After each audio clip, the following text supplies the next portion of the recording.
So this is part 4 of our flying change in hand video. There's 7 parts to it, okay? Now we're going to show you how you change the walking patterns into a canter. There is something you need for this. It is the Piaffe. Oh my God, you're going to think, I can't do a Piaffe, my horse can't do a Piaffe.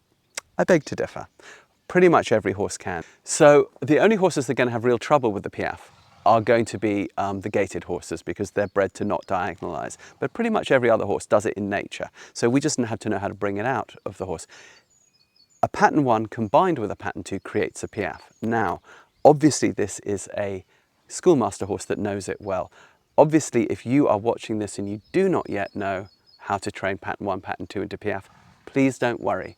Just head over to our website, heliosharmony.com, sign up on that premium course, and it's all laid out for you in a 0 to Piaffe in-hand course there, and you'll be able to do it. Lots and lots of people have had success with this. I'm just going to show you how it works, okay? So, how does the walking pattern become the Piaffe pattern, okay? And then the Piaffe pattern goes into the canter, all right? Because when a horse is in Piaffe, it's quite easy to get a canter in hand.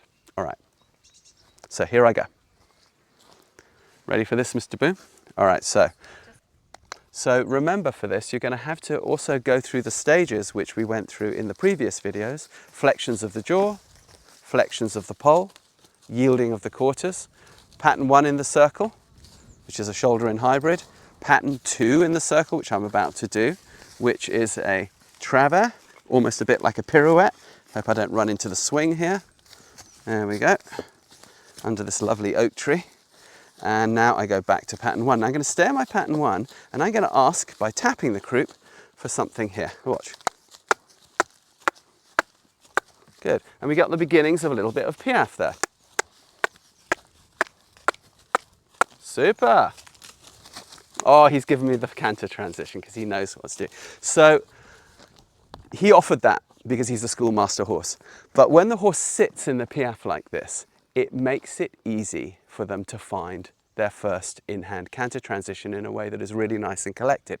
Now, a couple of things. If you have been watching how we teach the lunging over on our heliosharmony.com course, or if you have watched our other videos on lunging here on YouTube, you'll know that we use a really clear vocal command, which says, "Are you ready?" which lets the horse know that you're talking to him, and which gives him time to process that, canter.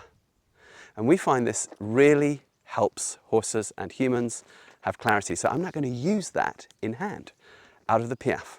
And I'm going to do a little skippy step like this. So I have to find my inner child. It's like that. Not huge, not like, whoa, because then the horse is like, oh God, what's going on here?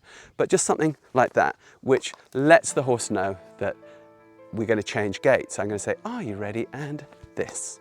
And when I do this, I'm going to just give a small tap behind and a click. If I put these things together, he'll understand what it is I mean, and he's going to give me a canter transition. So that is the next video. I'm going to go through that in more detail from the Piaffe into the canter transition. So join us on the next one.